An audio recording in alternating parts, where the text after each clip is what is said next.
Hospital Reporters, Pride and Dignity, Stop the New World Order. Welcome to her Panmo TV and welcome to this, an interview with Rasa Viharii. Now, those of you who watch regularly will recognise that name. Dr. Rasa Viharii is a scientist and engineer working in China at the moment on various experimental energy projects.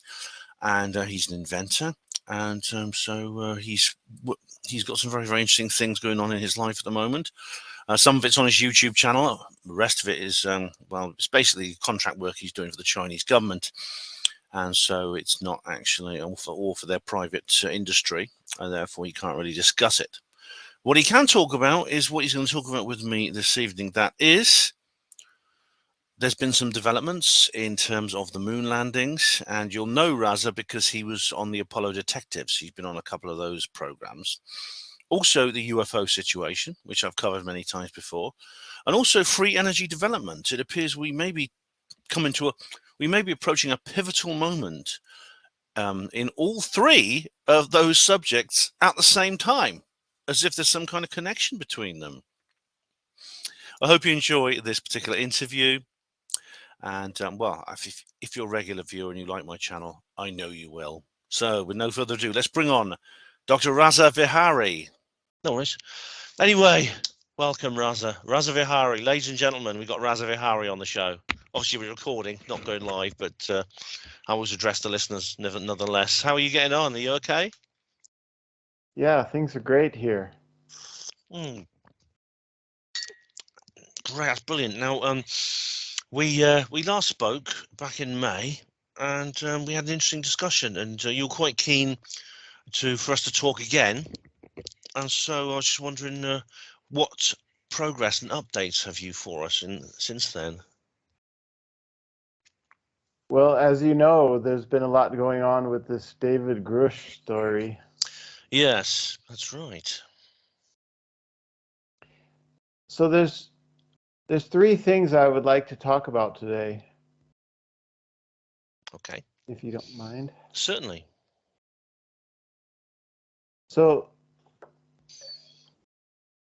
I don't like to make a lot of predictions about the future. That's always difficult, isn't it? Right, but there's some things going on which I think are leading up to something.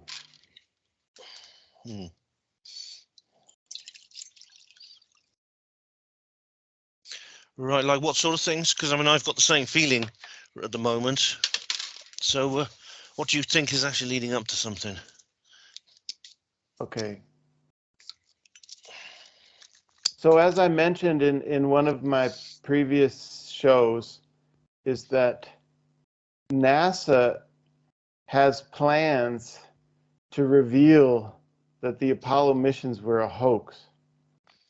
Okay, so I'm a whistleblower. I have inside information to this. So I'm the one who's been revealing this. There's many people who know this, but most of them are not talking about it, you know. Yeah, this was actually, I don't think this was on her Panmo show. I think it was on the Apollo Detectives. Right. But you mentioned that NASA may be about to come clean. Can you give us any information on how you know that, or is it all private? The reason is because China told me. China told me about this back in 2016. And I have a couple friends who are NASA employees, and I was talking to them about this. And well, I have many friends in the Chinese space mission, and I have a couple friends in the European Space Association, and I have two friends who work at NASA.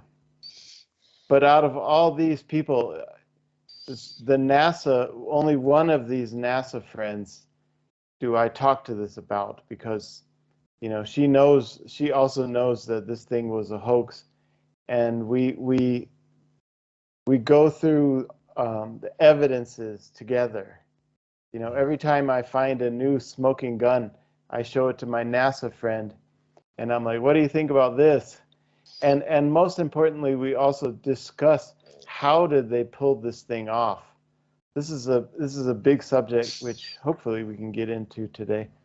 Yeah, I mean, But we discussed some of the evidence that have been gathered by independent researchers. Can I ask, is your friend open to the kind of information we talked about with Marcus and Neil and all the others on the Apollo Detective Show? well, I asked her, I said, would you be willing to come out and do an interview with us? But she's like, no, I don't want to lose my job.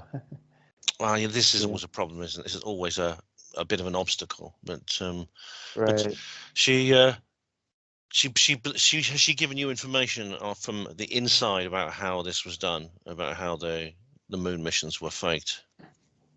No, because she's not allowed to ask around in her office, okay, about the Apollo missions. I imagine But it wouldn't make you very popular with some people, yeah. but the thing is, I have been talking with her ever since 2003. Ever since 2003, I started pulling photos off the NASA web pages and showing it to my friend who's a NASA employee, and it's like, look at this. This seems to be a blooper here, or a mistake. So we've been discussing what are the evidences that it was a hoax and how did they pull it off. It's just private conversations I'm having with her. All right. So this is the thing is I learned that NASA has plans to admit they fake this thing, and they are hoping that they can delay this announcement until 2025 or 2026. Right. But Why? Can I ask why that would they do this after all these years? Suddenly say, oh, well, yeah, after insisting these things were real since that's a good 1969, thing.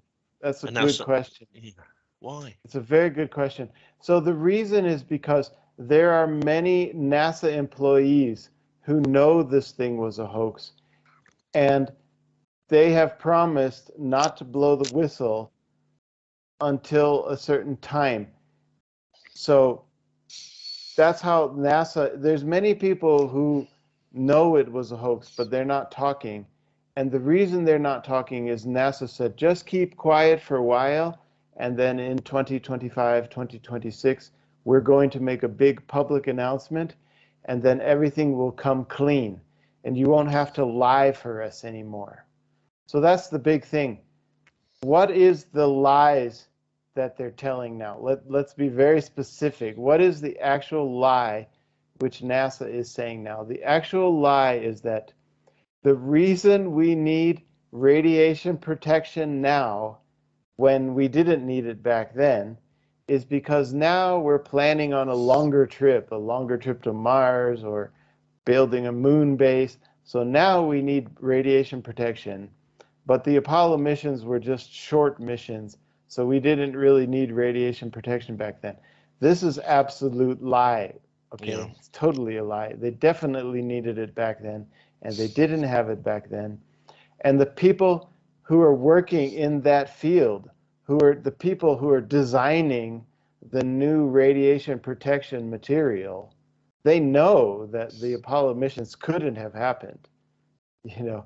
So these people, see, this is important because many people in my Facebook group ask me, they say, well, NASA faked it back then so they could fake it again now. No, this is totally wrong. Okay. You see, you have to look at the way NASA was back then compared to the way it is now. You see, back then in the 60s, there was a group of Freemasons sitting around in the mission control. Okay.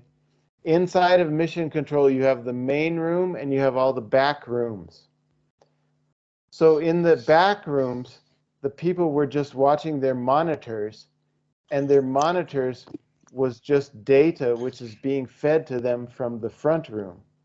So all these thousands of employees didn't know, they thought it was real. Only the people in the front room knew it was real.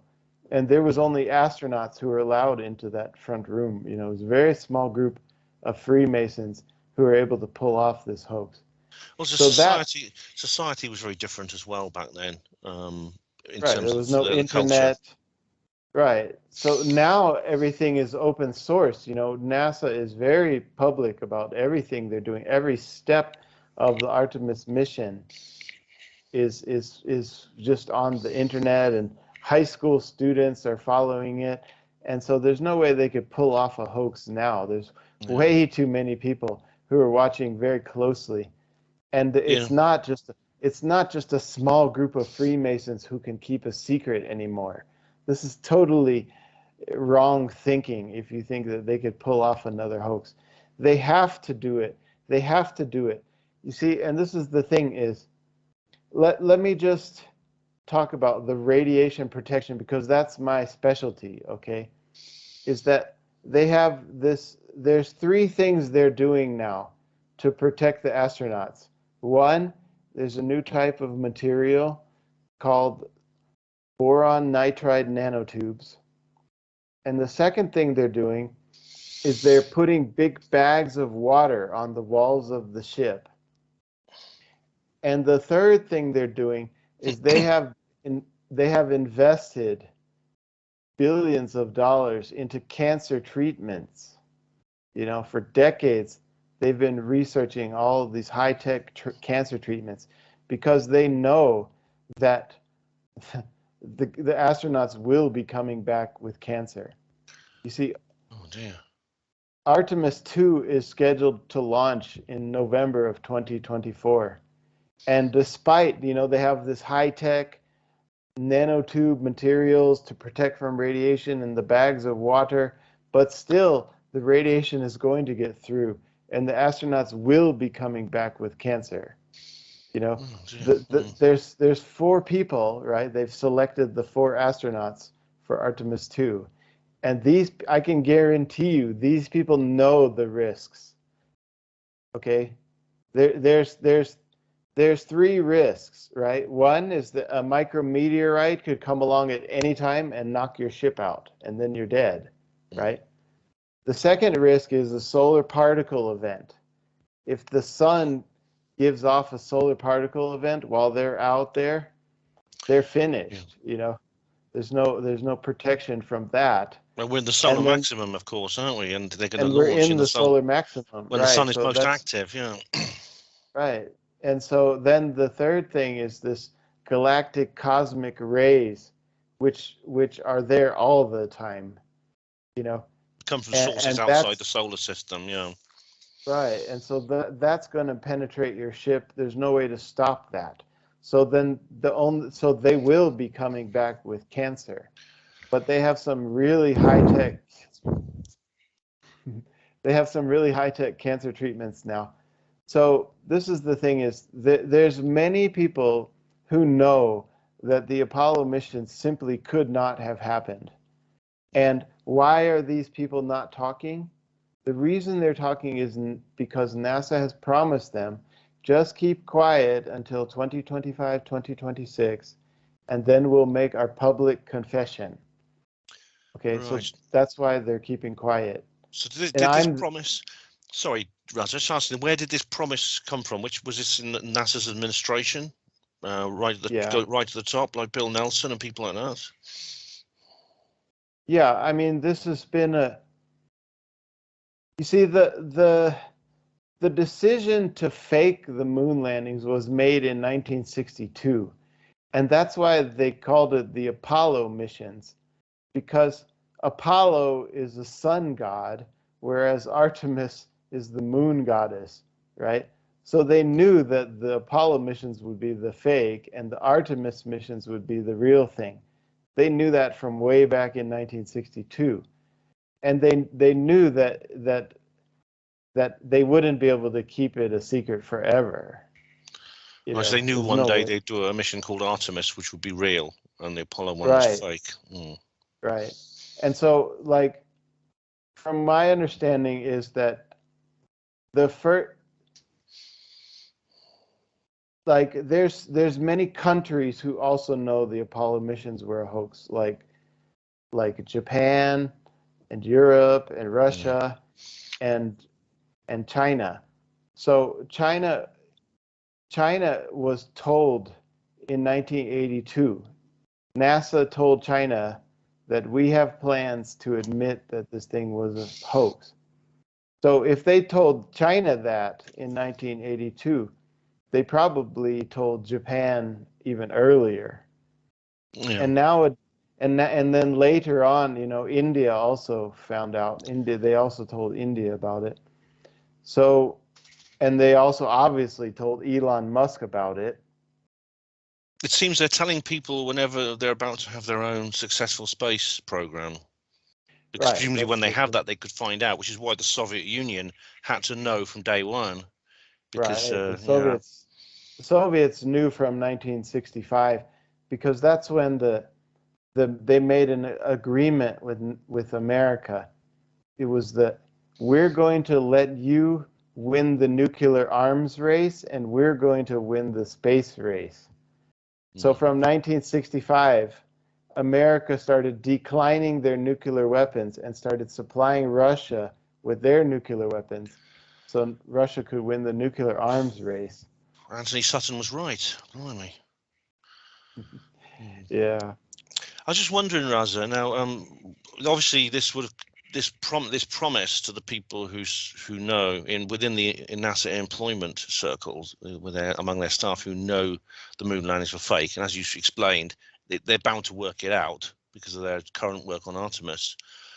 Is it possible that they're saying this simply to keep those people quiet when they actually have no intention of really admitting it? Is it just an Well, empty but promise? no, but see, that's the thing is these people are not happy about being forced to lie. Okay?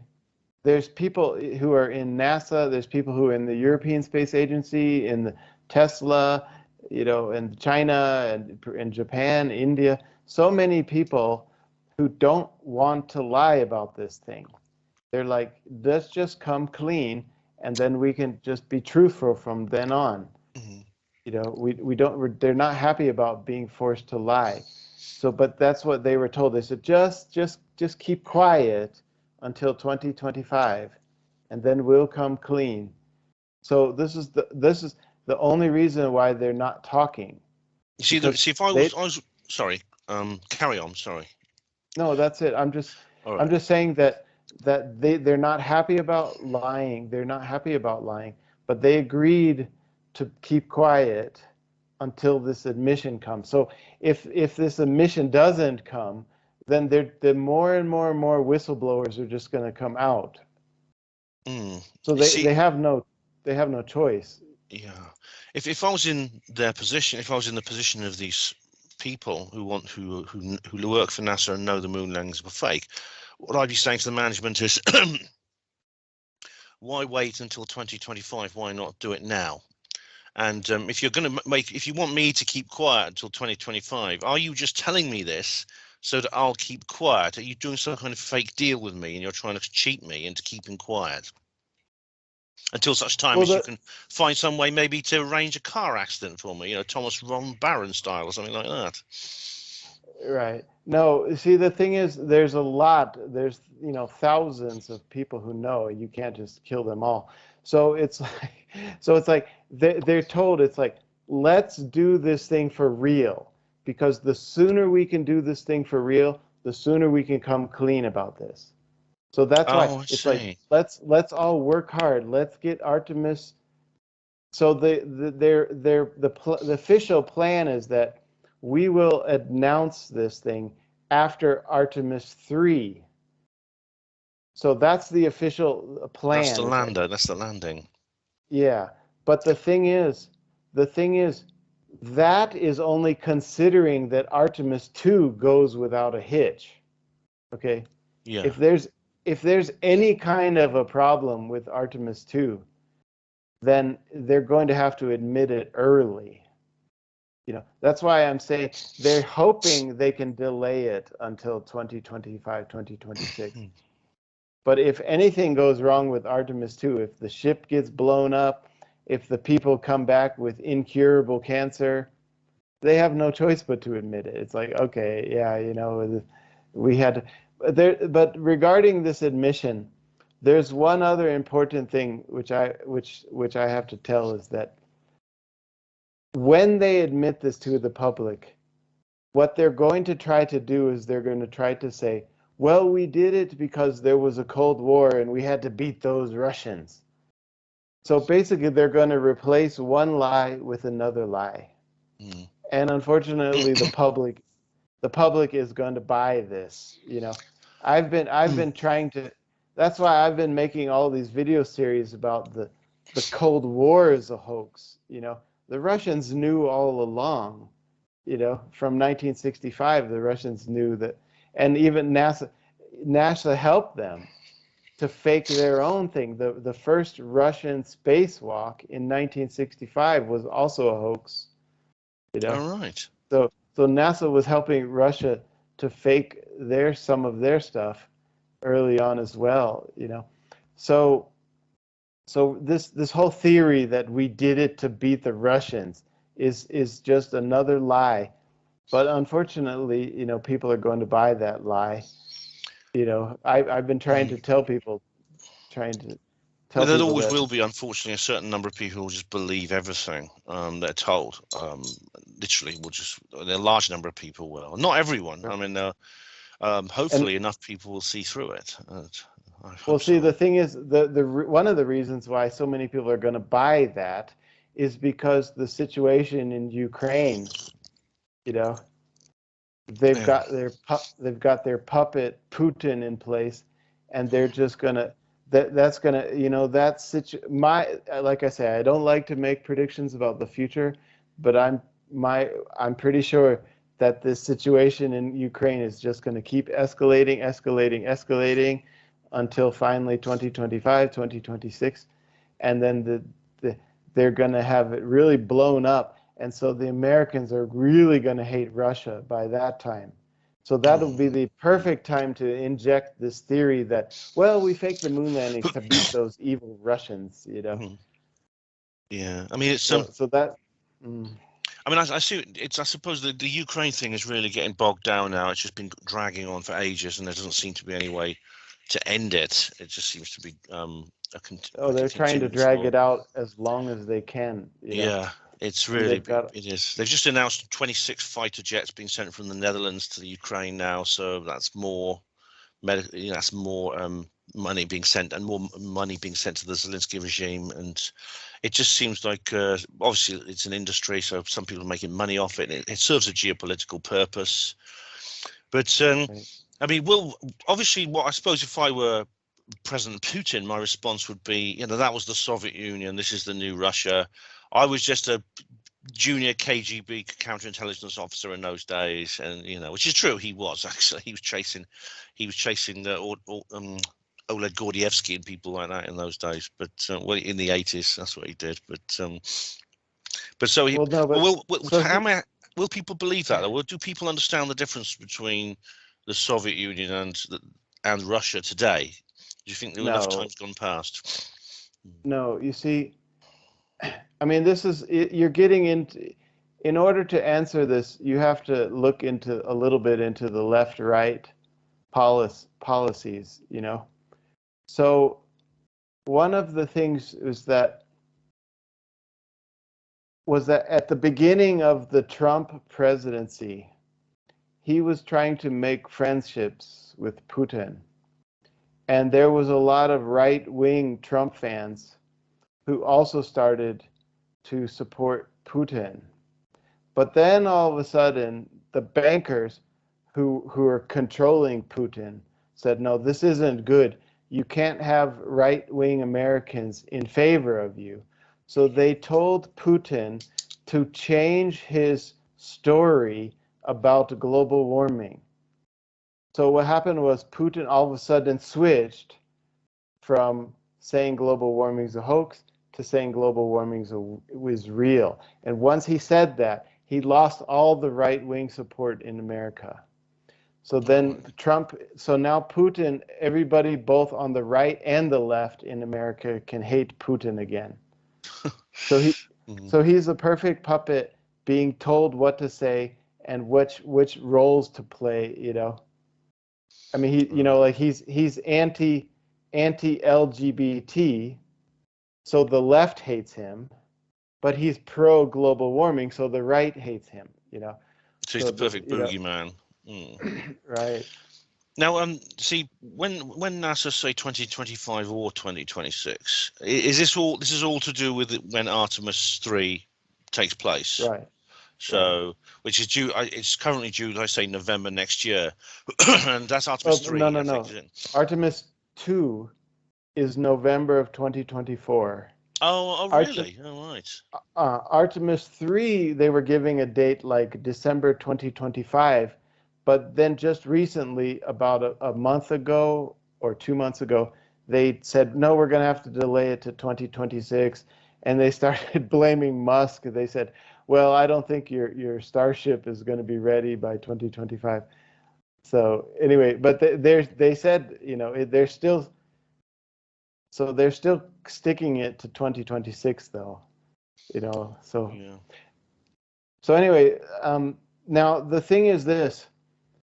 Like I said, I don't like to make predictions about the future, but there are two other subjects which I wanted to talk about. Okay.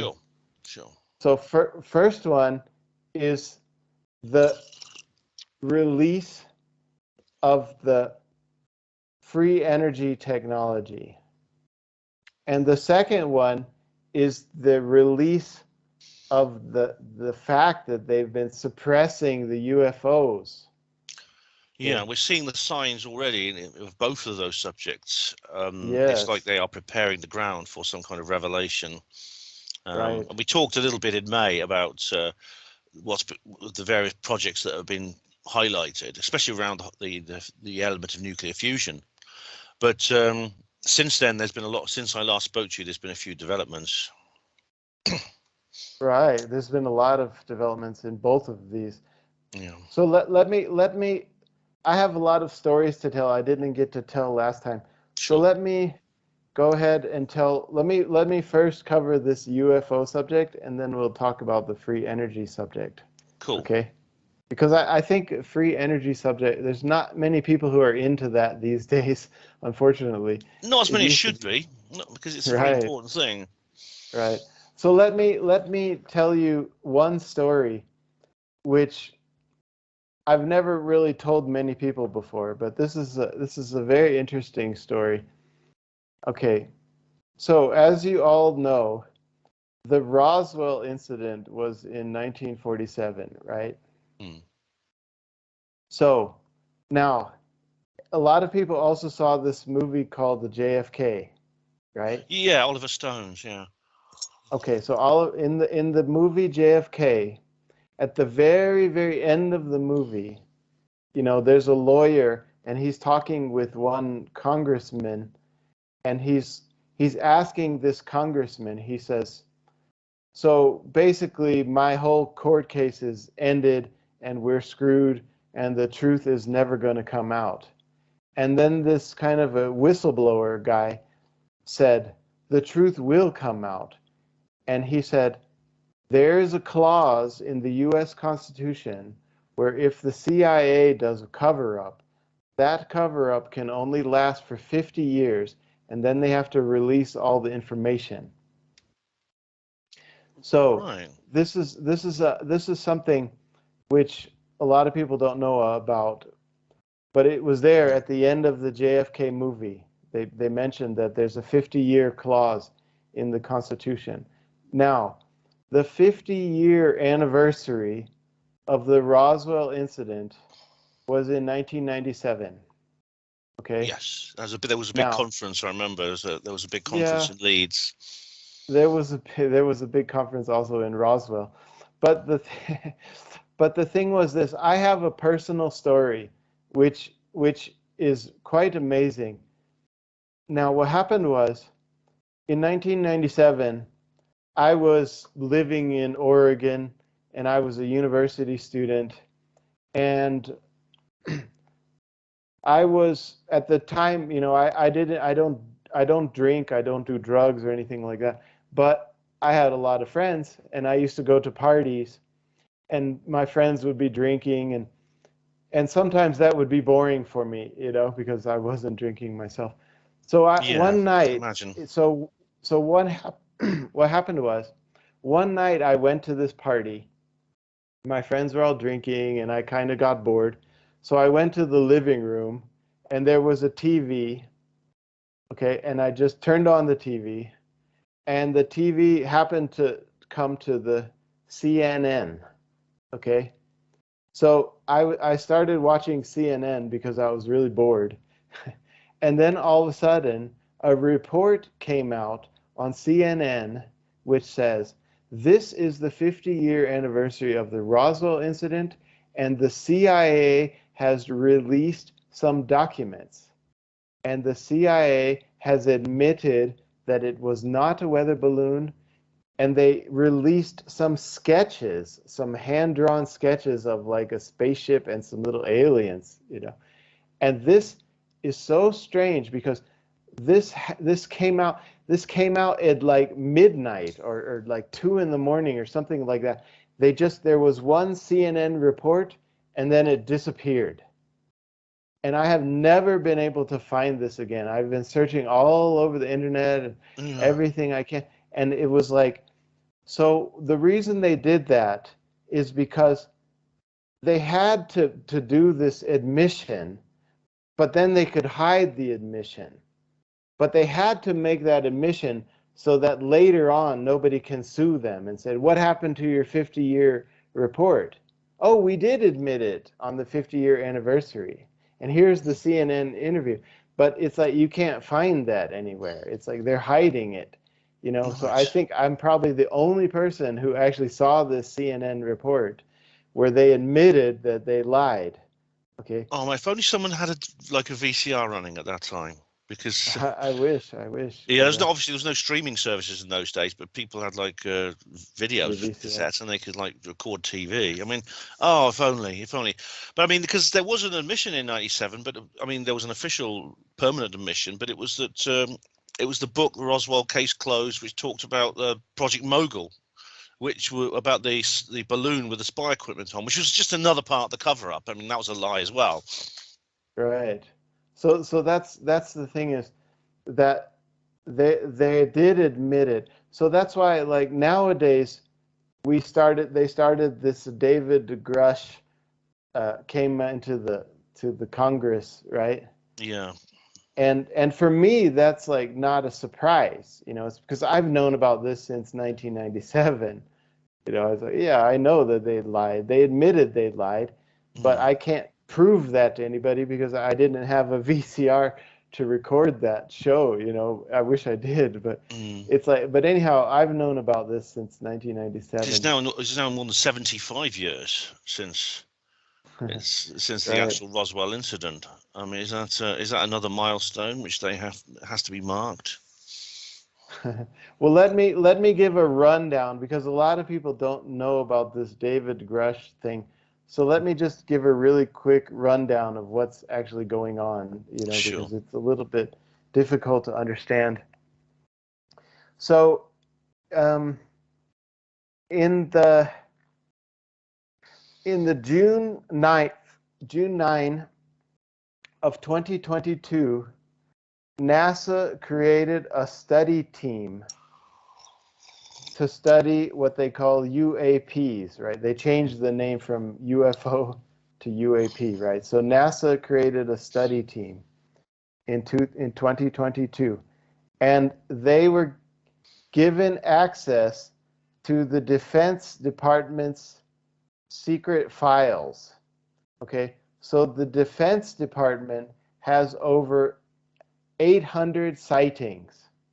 Okay, and this is all top secret. They've just been, whenever somebody reports a sighting, it goes to the Defense Department and they put it in a closet and nobody can Mm. see it. But finally, in 2022, NASA created this study team where they had access to these more than 800 sightings. And then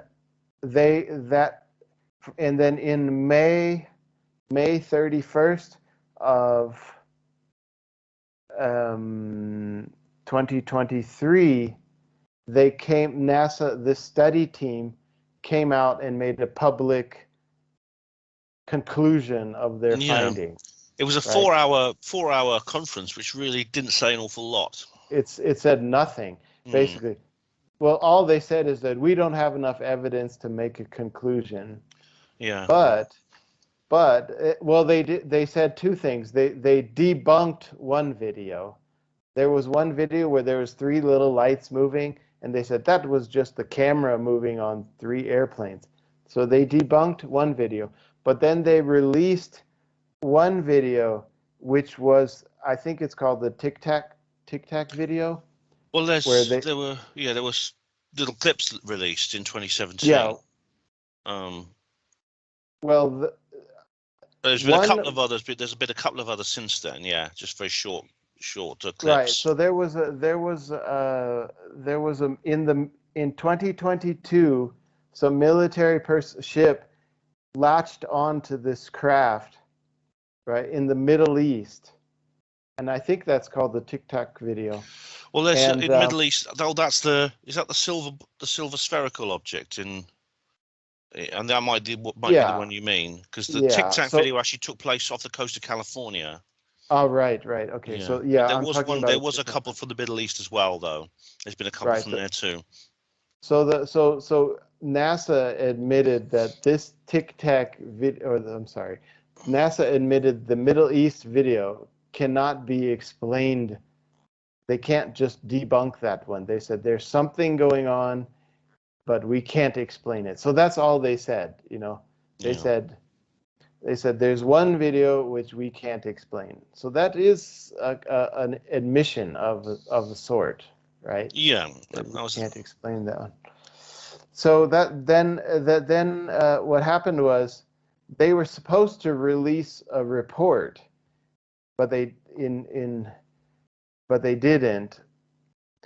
So what happened was in July 14th of 2023, there was a bill called the HR 7900, where the National Defense Administration Act passed the House. So the House passed this bill. It's called HR 7900, where the House is requesting access to these 800 Defense Department documents, right? There's a lot of people in the House of Representatives, who are not happy that they've been denied access to these documents. So they created a bill, and this bill passed in July of this year, and then now that bill has to go to the Senate, and then it has to go to the president to sign it, and then it's signed into bill, and then they will have access to those 800 documents. It'll be in December. Apparently, they say December is it'll be on the next NDAA, which was December. But that it's the Schumer amendment, which is the key thing, and that will lead to because it's got a lot of teeth. I mean, Chuck Schumer is one of the most powerful people in Congress. He's the majority leader. So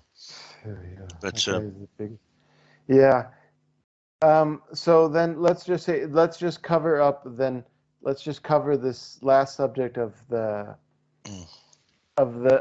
July 26th was the House subcommittee hearing, where 3 whistleblowers came and gave their confessions here. So you had Richard Graves, who was an ex-U.S. Navy pilot, and he said he was one of the ones who saw this. He called it what did he say? It was a black cube inside of a clear. Yeah, he said circle. That's what he described. He said there was a square with a circle with a sphere inside it. I think, was it the other way around?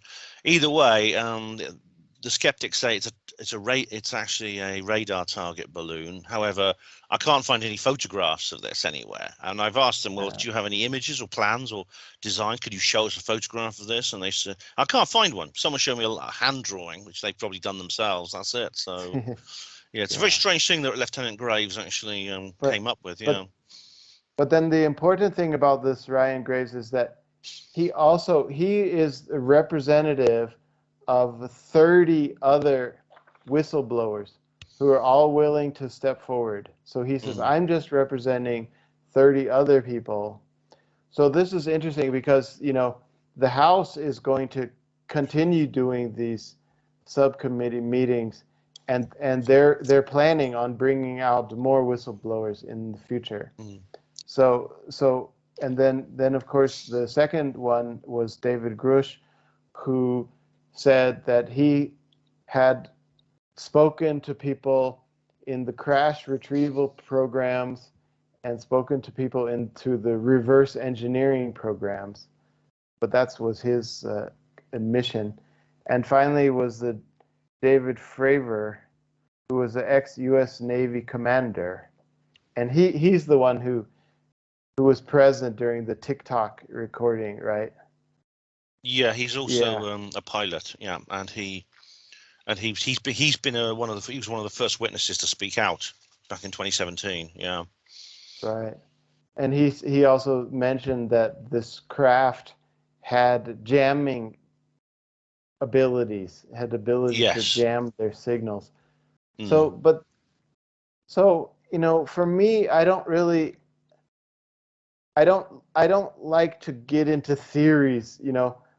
From what I know is that yes, we have found ships, and yes, we have found bodies in those ships, and yes, they have been trying to reverse engineering them. That's all I can say for sure. There's so many theories, that you can people build on from there, but I don't go into that. I just go into, these are the ones I know. And, maybe more will come out in the future. But the important thing is that they have lied. They have covered this thing up. And that's what I'm talking about. So there's 3 things they have lied about, which hopefully they're going to admit soon. 1, they lied about the Apollo missions. 2, they lied and covered up the fact that they have alien crafts. And the third thing is that they lied about this free energy technology. Okay. Now this is where I have a lot of stories which I need to tell, because I have a lot of experience with this. So let me just jump into that. The suppression. A lot of people talk about the suppression of free energy going back to Nikola Tesla and the Wardenclyffe Tower. That thing behind me. Yeah, demolished in 1917 by J.P. Morgan. Yeah. Yeah. So anyway, the thing is, personally, I don't know whether he was planning on a wireless, global network where people could not have to plug in to the grid, and JP Morgan was like, no, that's not, I don't want that. I can't put a meter on it. I don't want it, he said. Right. But you see, I don't know if that is necessarily free energy or not, because, he could just be using, like water turbines. It could just be, It could just the key point is generation. What's the generation system, not the power transmission system. This is why when people say hydrogen fuel is free energy, it's not, because it's simply an energy transmission or energy delivery system. The key point is what kind of generator does it use? Right. So that's why now when it comes to the suppression of free energy, this began in the year 1947. Now, what happened was there was an experiment called the Lamb shift, Lambshift, Lamb shift. Now, I have been studying this thing for a long time, and so the Lamb shift was just the beginning of it. what they did was that they were able to produce hydrogen with less energy than what is normally requires to produce hydrogen. And if you can produce hydrogen with less energy and convert it back to electricity, then you get more energy out than in. So this was discovered in 1947. And for so many years I've been following this, ever since, well, really since 2000, I've been, what is this Lamb shift? and all that was available was the journal entry. This Lamb guy made a journal entry, and if you look at the journal entry, it said this article is not available to the public. Oh, right. So this was been hidden ever since 1947, that they were able to get more energy out than in from this hydrogen experiment. And that was just the beginning of it. There's been many experiments since then. But the interesting thing now is, now if you go to Wikipedia and you type Lamb shift, they've released it.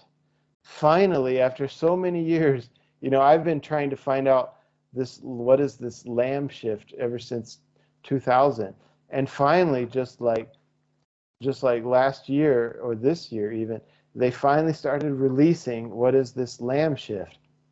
Right, that's And if you read it's been kept quiet for as long as Roswell, and now it's suddenly appeared. I mean, I don't know if you ever watch Alien Scientist on YouTube. He's Jeremy Reese, his name is. He's got a YouTube channel called Alien Scientist, because he mentions this. Do you believe that that's a part of something more systemic? They've released this Lamb shift thing. Well, see, this is what I'm talking about. There's 3 confessions coming out. One is that we faked the Apollo missions. 2 is that we've been hiding these UFOs.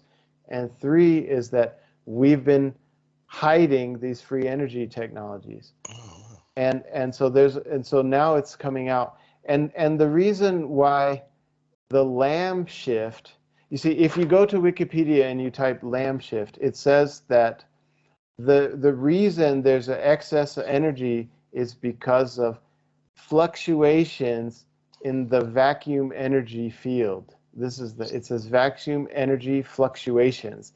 This is the technical name they're giving to more energy. Why is it possible to get more energy and out than in? Is because vacuum energy fluctuations. This is the official language now. And the reason why that they released the Lamb shift information is because the tokamak is about to be released. What you mean? It's about to be made to work properly. Right. Yeah, the hot nuclear fusion system, like with ITER, the Culham laboratories, things like that. Right. So let me just give a quick history of that, since I don't think we did that last time. So the first tokamak, the concept, was created in 1958 in Russia. In 1958, they created this idea of this tokamak, and they had written the physics behind it. And then in 1965, the Europeans poo-pooed on it. They said, "Oh, you guys, there's no free energy. That's not going to work." So it was poo-pooed in 1965. But then in 1968, the British actually sent a team of scientists to Russia to look at their tokamak progress. And then they said, well, this can't be ignored. Okay? It's too much going on there now. This can't be ignored. In 1968, that they stopped poo-pooing on it. And then in 1974, many countries all over the whole world started trying to replicate the tokamak in 1974. And now this is interesting, is because 1974 is the same year where Stephen Hawking released his book, which talked about Hawking's radiation. Now, this ties in to the Lamb shift. If you go back to Wikipedia and the Lamb shift article, it also mentions Hawkins radiation, because Hawkins radiation is another overunity. It means that energy can be created. The second law of thermodynamics says energy cannot be created or destroyed, but energy can be created. And Stephen Hawking predicted that in 1974, the same year that the global tokamak construction started. Okay. Since Right. then, Stephen Hawking changed his tune, and he changed his theory on Hawkins radiation. Now, when did that happen? So now the thing is, to finish up this subject on the tokamak, okay? Last year in 2022, China was able to maintain the plasma field for 17 seconds. It was the Right. world's record of maintaining the plasma field. So then after that, China said, we are going to be ready in 2025. And that's the same date as the French one you just mentioned. The French ITER. tokamak ITER is also predicting that they'll be ready in 2025. So this is going to be a really breakthrough thing, because once they announce to the world that we have done it, our tokamak is working, then it's like, wait a minute, how does the tokamak work? A tokamak is creating more energy out than in. I thought that wasn't possible. Ever since 1947, you've been telling us it's not possible to get more energy out than in, right? Yeah. So that's what I'm saying. This is the third confession, is that they've been lying about you can't get more energy out than in. Yeah. And they've ITER. known. It is. I mean, ITER is like they have. I mean, ITER is a huge thing. It's like a gigantic fusion experiment, and it's basically a large version of the MAST experiment, which is just down the road here at Culham, near where I live. But it's said to be the most efficient tokamak ever built. And yeah, I mean, when it's actually, if it can maintain a stable plasma like indefinitely, then Right. then you can easily just rig up a heat exchanger to it, and Bob's your uncle. You Get just more. need a dynamo, and you've got working power. And Right. but this was Free energy. always, yeah. But it is technically over unity, I think, because Right.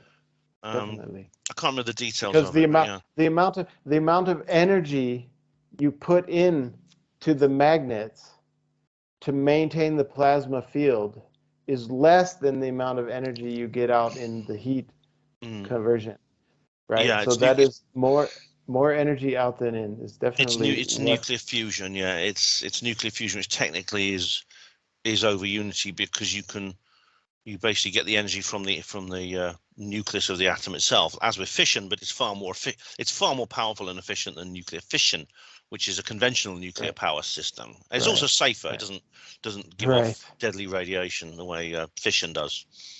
Right. So let me come back to this.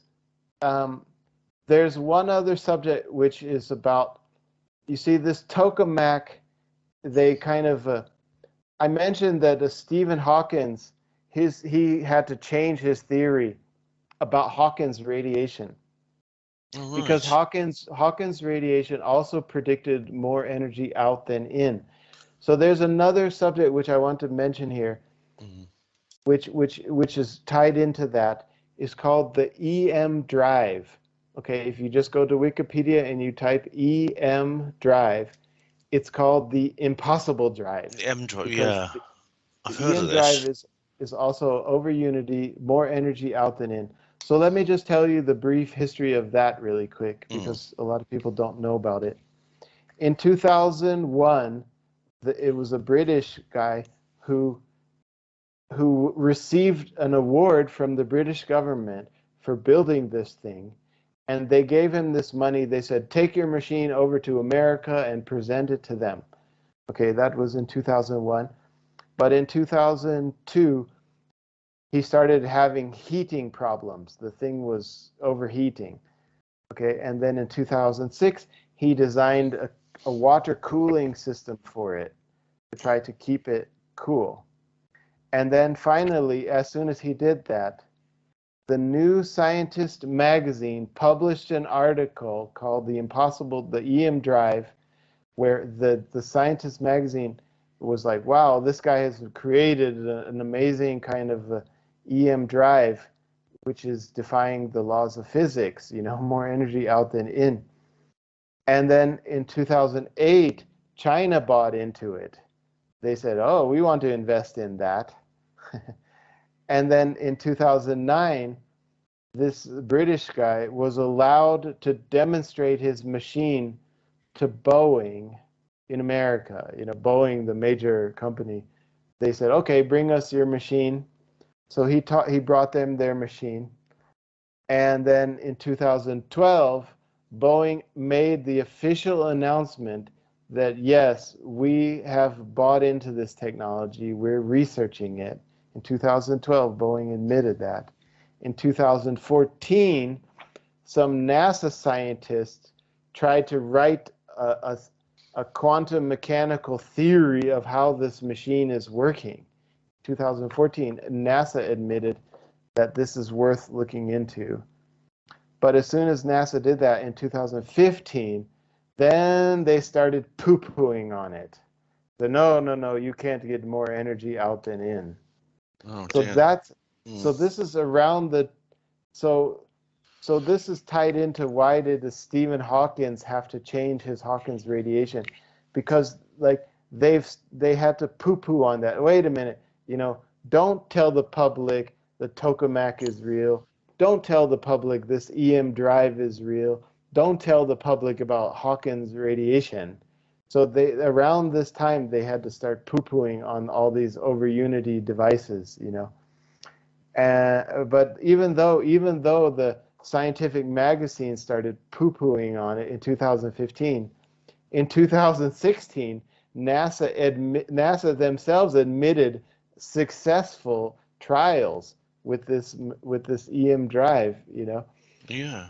And I mean, then can I just point out, this reminds me very much of the cold fusion cover-up in 1989. It was the objection to it was purely theoretical. It seems it was like it was just, well, we don't know how it works. But the thing is, as long as you get the results, you can use it. It doesn't necessarily matter if you can't create a theoretical model to explain its function. As long as the function works, you can use it for practical purposes. Otherwise, if you waited forever, we'd be waiting forever, because there's still mysteries associated with electricity. And so it doesn't stop us using electricity all the time. Right. So let's come back to the last little subject here. Is my own personal. I want to finish telling some of my own personal stories here, because I've been doing free energy research ever since 1999.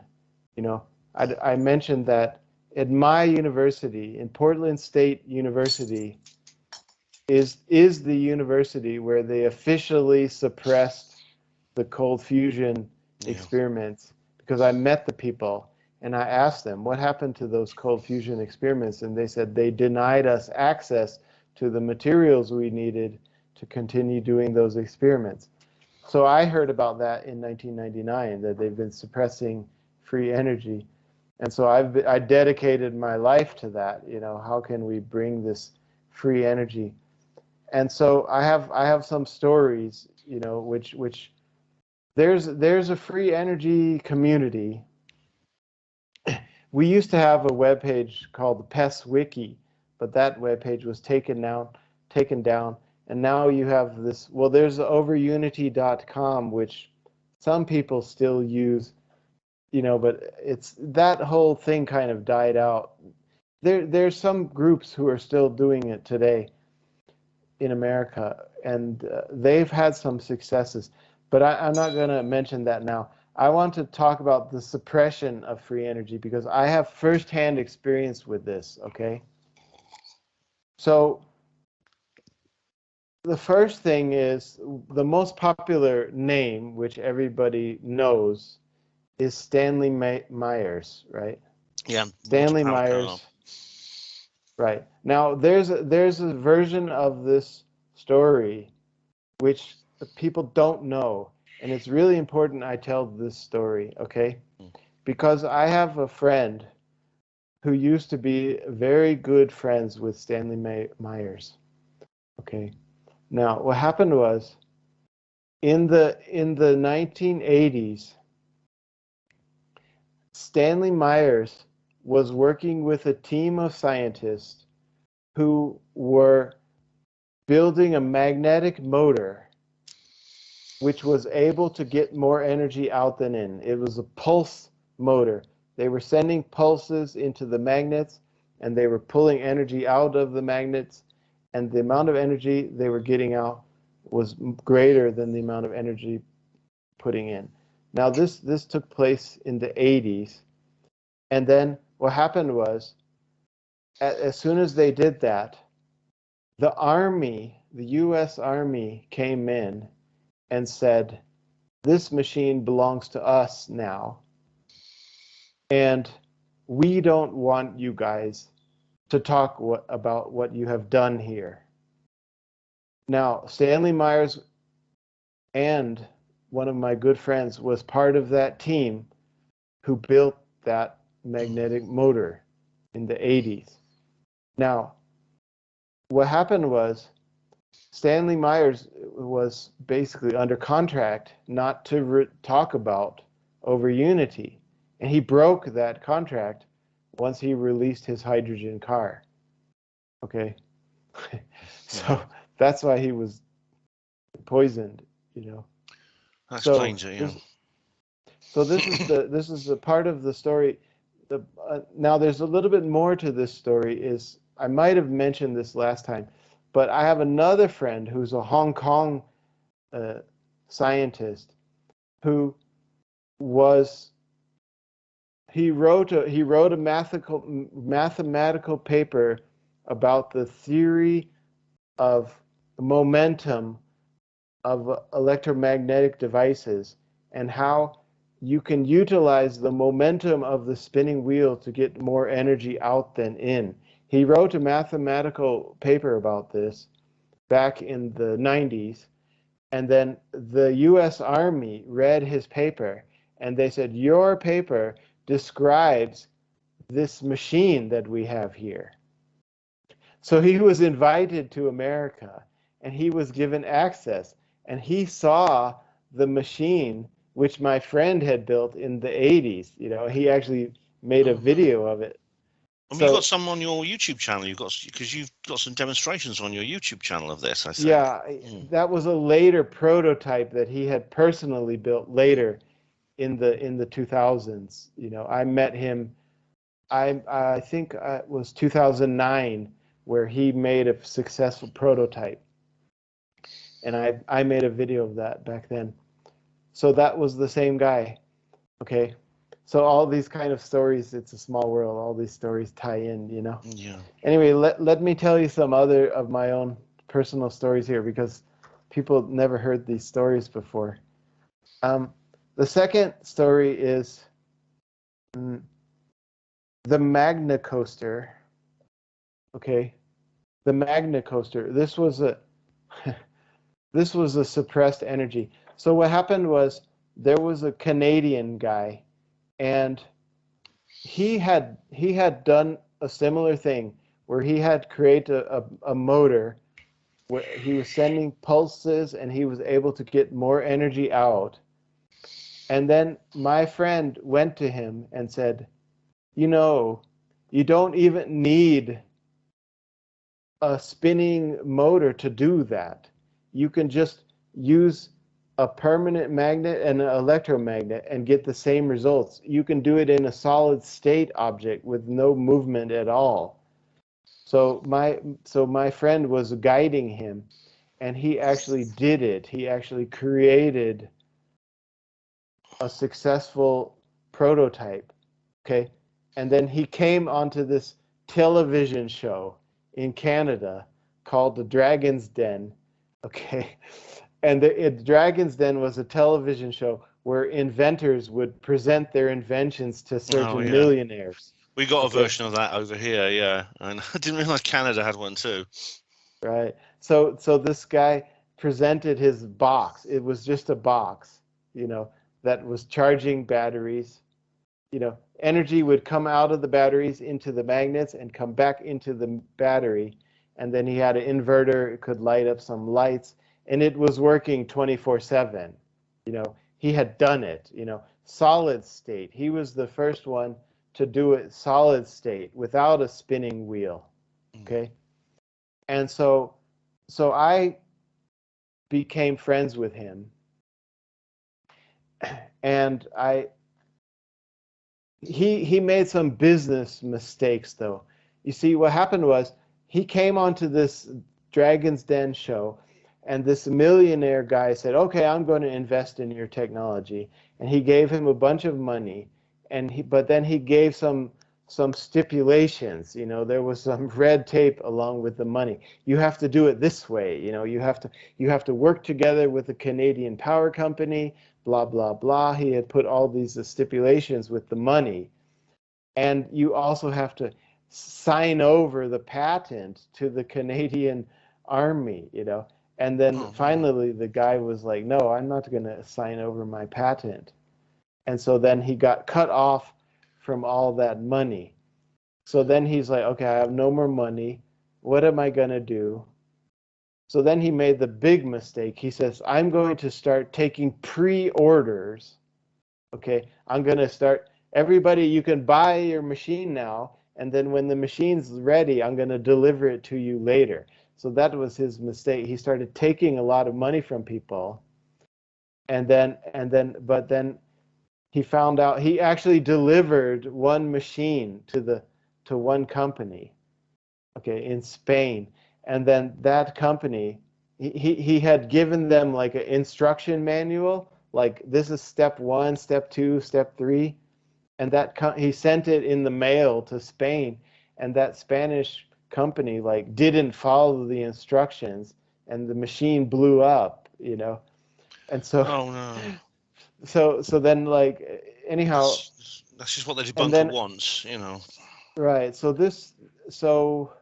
let's see, what year was this? This was around 2009. Around 2009 was that he just ran out of money, and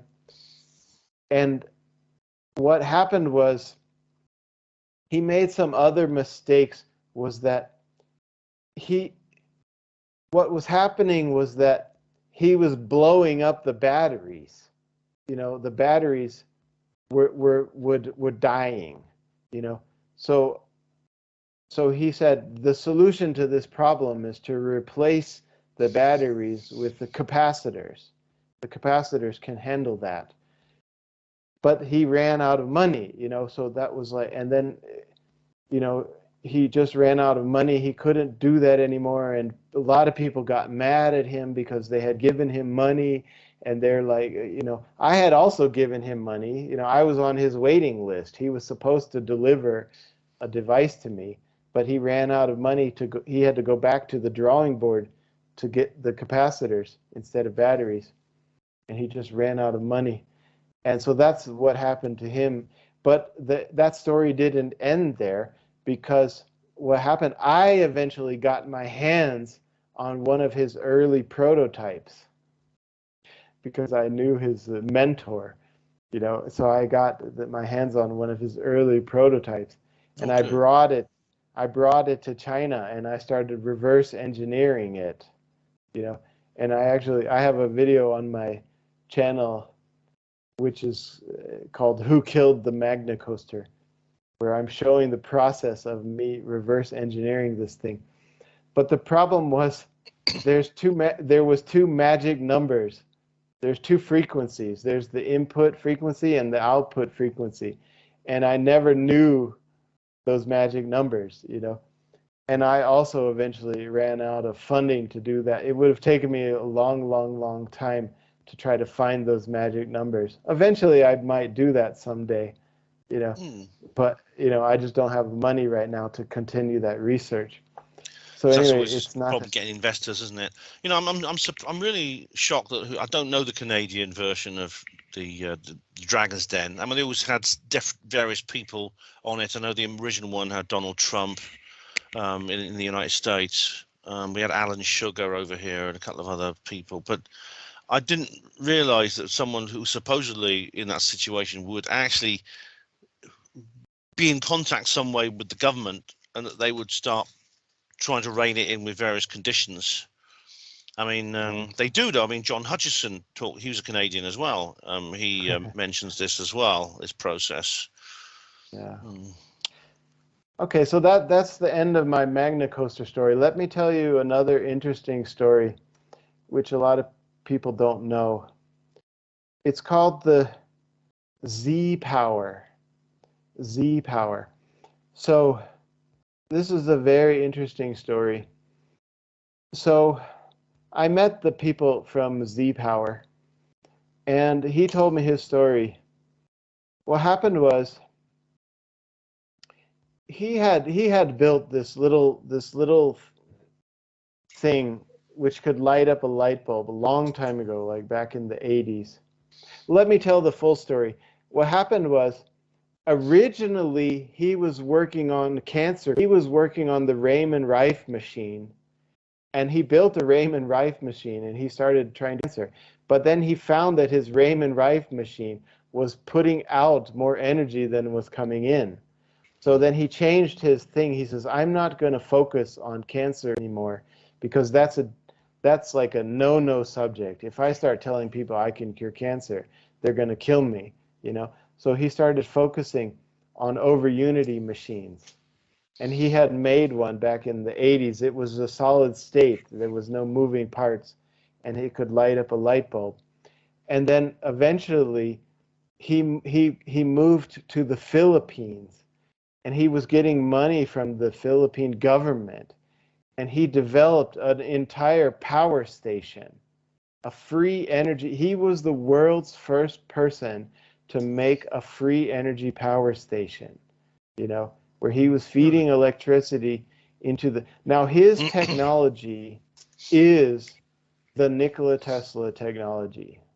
Okay, the theory behind the Wardenclyffe Tower is that you can not only transmit wireless energy, but you can also pull in energy from the magnetosphere of the Earth. Yeah. You know, so it is powerful, and that he was the first guy to actually do it. He actually did it. So he built a power station in the Philippines, and then I asked him what happened to that. He said there was some kind of a military coup where they kicked out the president. I don't know which president, because basically almost every president of the Philippines has been kicked out due to a military coup. It seems to be quite an unstable kind of society. Yeah, they always blame them for embezzling money and stuff like that.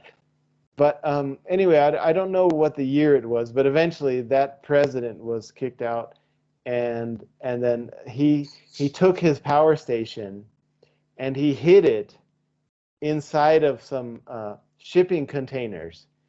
You know, he has this working power station which is hidden inside of some shipping stage containers in the Philippines. And then he went back to America, and that's when I met him. And he says, you know, I'm trying to get funding, and I have the power station hidden, but, you know, it couldn't be improved, you know. And I started giving him some advice on how to improve his power station. So he just dismantled it and put it into shipping containers. He dismantled all the equipment. Is it still in the Philippines now, these shipping containers? Yeah, I think so, because it's been several years since I talked to him. And I could go into a lot of detail, but the important thing here is, how does this thing work? This is this thing, because I knew him quite well, because I was giving him advice on how to improve his power station. He asked me the Z something. Z power. Is that Z as in ZEE?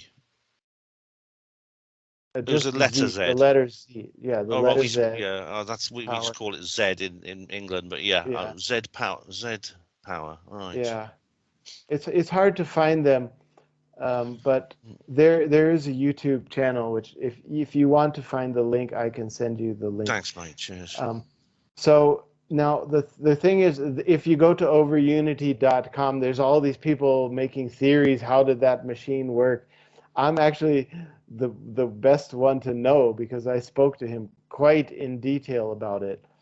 So the way it works is that he has some metal plates, and he is resonating these plates. And at first, he was using the Schumann frequencies. He was resonating these plates with the Schumann frequencies, and then he started noticing he could get more energy out than in.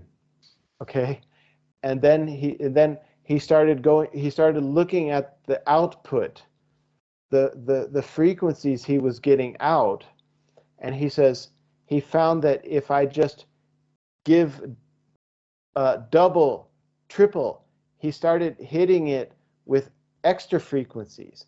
So he has not just one frequency coming into this plate, but he could use his oscilloscope to find out what other frequencies this machine was asking for and give those machine those frequencies, and then the output would increase more. And then he found the third set of frequencies, so he gave it those frequencies. So the machine was telling him what to do. It was like, give me this, and then I'll give you more. Give me this, I'll give you more. So that's the process of how he built it. This is the Tesla. This is what Tesla's dream was just to pull energy from from the Earth's magnetosphere. Okay, and the machine will tell you what is the natural frequencies in order to increase the output. So this is the story of the Z power. A lot of people. I hope a lot of people will hear this story. I hope Okay. so. Yeah, I hope so. It's interesting. It's like these things do pop up in unexpected places. I didn't know there was actually a working power station in the Philippines. Was it actually attached to the electric grid and it was loaded? Right. And people were using the power. Right. And The last time I spoke to him, he said that he was trying to work with some Native American Indians. You see, in America, the Native Americans live on these pieces of land, Indian reservations, where they have the right to rule themselves on that piece of land. Okay? So he said that was several years ago. He said, I'm starting to work with some Indians who invited me into their Indian reservation because they have the authority to put this free energy device onto their Indian reservation. I don't know if that actually panned out, but a couple years ago that he told me that was his plan. Okay, so I haven't talked to him in several years, but that'd be interesting though, because I mean I know that the Indian reservations, they have like their own sort of limited government. They have like their own right, tribal elders, and they have their own police forces and things like that. But right, that's interesting. It'd be interesting. It'd yeah. be quite something if they. I mean, I know that we talked before about the Maldives. I don't know how that's going along, but the Maldive Islands in the Indian Ocean, there was some kind of project going on then that was going to publish a paper. I haven't heard anything about that since. Right. So let me tell you a couple other stories because I have firsthand experience with this. Sure. Is first of all, I think I mentioned this last time, but let's just say it again. The Infinity SAV.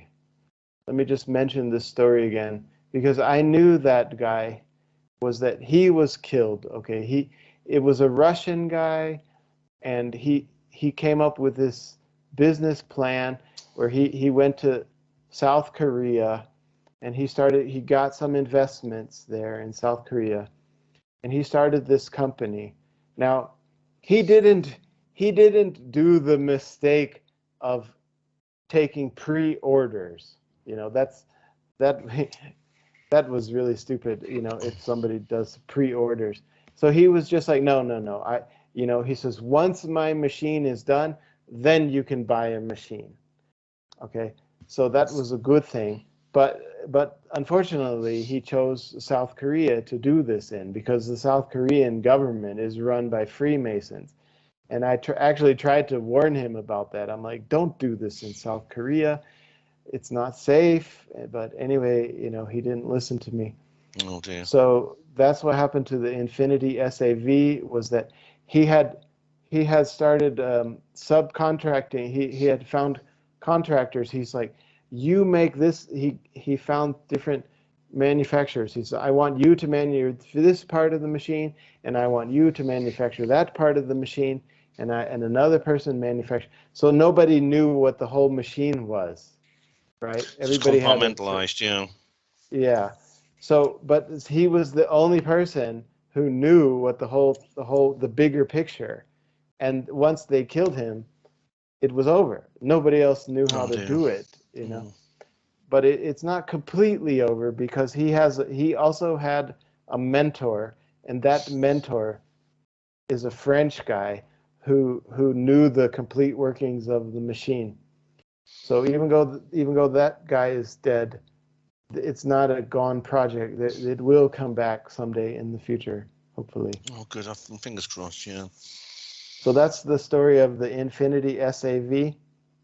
And now there's one other last story, which we mentioned last time, but I think it's good to mention again, is the Holcomb device. The Holcomb device. Now, this is interesting because I have a friend who's a NASA employee who works in the free energy department. Basically, NASA sends him out, go find some free energy devices and bring them back to us. NASA has a free energy department. They do, They yes. do. And Oh. that and my friend is working in that, you know. I never talked to this guy about the moon landing hoax, but I did talk to him about the suppression of free energy. And I asked him, I said, don't you think NASA is going to be taking part in the suppression of this? And he says, yeah, it's, you know, there is a lot of money involved, but anyway, that's my job. My job is to go out and bring them these machines. Well, they worked on the M drive, like we were saying earlier. They Right, did exactly. take that The EM seriously, drive. yeah. Right. And so anyway, so regarding the Holcomb device, like that was he had told me right now, this was like last year, he told me right now we're testing the Holcomb device. And in our last interview, I told you to search YouTube for Holcomb, and then Yeah. you said all I'm finding now is the people poo-pooing on it. Yeah, You I know? found a satire video, yeah. Right. So that was, you see, you had found about it. Then right as soon as you told me, I wrote a letter to my NASA friend. I said, "What happened to the Holcomb device?" And he told me, "Yeah, NASA poo-pooed on it. They found it's not working, and you know they're gonna maybe even sue the guy or something for fraud or something." Oh dear. And it's like that probably means it was actually working, you know. That's what usually happens, So yeah. They say it's right. But then he sent me a new list. He said there's two new devices which I have recently brought into NASA since the Holcomb. But I don't want to mention their names because every time I mention somebody's name, you know, like that device, either that person ends up dead or that device gets poo-pooed on, you know. So it's you know, I don't know. It's kind of weird that my friend is bringing them technology, but maybe, you know, maybe he's just an extreme optimist. Like someday NASA will stop poo-pooing on these things. well, if they You know, admit to the other things, if they admit, for example, they faked the moon landings, and then there's these other admissions for tokamaks and things like right? that, then maybe they will. Maybe if once the scientific landscape and the intellectual environment changes, then maybe they will. You never know. Right. I don't Well, know. that's what Yeah, I'm hoping for. That's what I'm fingers hoping crossed. for. Yeah, I've got a question to ask you. Have you heard of the AirGen? Um, It no, says here. It says here. This was in the news a couple of months ago. I was going to write an article about it, but then I went on the tour. AirGen connects electrodes to protein nanowires in such a way that electrical current is generated from the water vapor naturally present in the atmosphere. right. What did you know I for that? have I have a video on my YouTube channel. Video number 2 is called an air deionizer generator, which it sounds basically like that. There's ions in the air, and I would like to figure that out myself, how to build that. But I have my friend in Hong Kong had built that machine, and he was just pulling ions out of the air. So that's what it sounds like to me. Yeah, it's actually, there's a company now running it. There's a Vice article here. Scientists make breakthrough that they've invented a device that can continuously generate electricity from thin air, offering a glimpse of a possible sustainable energy source that can be made from almost any material and runs on the ambient humidity that surrounds all of us. I mean, I Right. don't So know the how thing that works the thing exactly. is this. Well, yeah, it's most likely taking ions from the air. So the thing is, um, many many companies sell what's known as an air ionizer, and it's just a machine which uses electricity to send ions into the air, because human beings need ions in the air. It's very healthy for us. Yeah, they're So that's health devices. Yeah. So if you build a generator which is taking ions from the air, that's the opposite. It means it would not be very healthy to be around that machine, because you're breathing in air without any ions. But my friends, what are the primary sources of ions is the ocean waves. When the ocean waves break, it releases ions into the air. So this is why my friend was living in Hong Kong, and there was a lot of ions in the air because he lived next to the ocean, Right, because So when the waves broke on beaches and things like that, which is Hong Kong, of course, is a series of islands and peninsulas. right. Yeah. Oh, that's right. Yeah. Oh, cool. Well, Raza, is that all you have to say for this particular time? Yep, that's the end of my presentation, and I'm glad I got to get all this information out. Thanks so much for Well, you're listening to very my welcome. story. You're very welcome, and I'm sure the listeners and viewers, because I could put this on Panmo TV as well because we filmed it. I hope they all enjoyed it. And what I do recommend people do if you're watching or listening to this is go to the description box or show notes, because I'll have there's my free energy portal, which is not as extensive as KeelyNet or overunity.net or any of these other things, but there's a few articles on there people might like, and also some previous interviews with Raza, which you might find very, very interesting. So, well, how do people find out more about you, Raza? Have you got a full website, or is it just your YouTube channel now? Yeah, I think basically it's the Facebook and the YouTube moon landing hoax. Right. If so, hopefully people will have questions. I've told a lot of information here, and I really get inspired when people ask me questions. You know, Oh, so cool. please send me your questions, and I hope to hear from you. Yes, there'll be a link down below to the website, the Facebook group, which you mentioned. I'm a member of that too, so you will probably see me over there.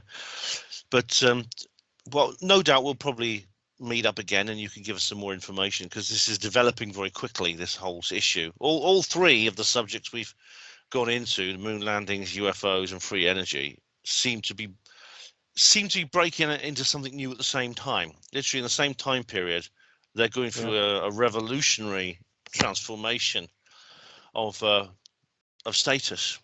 And so, Raz, I expect I'll be talking to you again very soon. So let us know. Keep in touch. Okay. We'll do. This is Rasa Viharii, ladies and gentlemen. Thank Namaste you. on the Namaste. Panmo TV and radio. Thanks very much, mate. All the best. See ya. And so that was the fascinating Dr. Rasa Viharii, with a lot of new information there. And as I said, I've got a feeling we'll be hearing more about all this. And so we'll be talking to Rasa again very, very soon indeed. By the way, I must apologize. I must apologize because I couldn't actually find the original Wardenclyffe Tower photo that I used with Skype. For some reason, it's just gone. I might have the only copy, and I can't find it in my pictures folder, or maybe they're somewhere under a username that I can't find. This is that I can't find. This is always why it's important, guys. If you're downloading something, especially if it's in a folder where there's lots and lots of different files, give it a name which is searchable. So if you give it a keyword, which you can search for it and you'll recognize it. So what's coming up? Well, as the three subjects we talked about today, I'm sure they're going to come up very soon for a future video for me. I've got my new reply to Stefan Molyneux. I want to get that done as soon as possible. Try and catch up on all the excrement that I haven't been able to while I have been on tour, as the saying goes.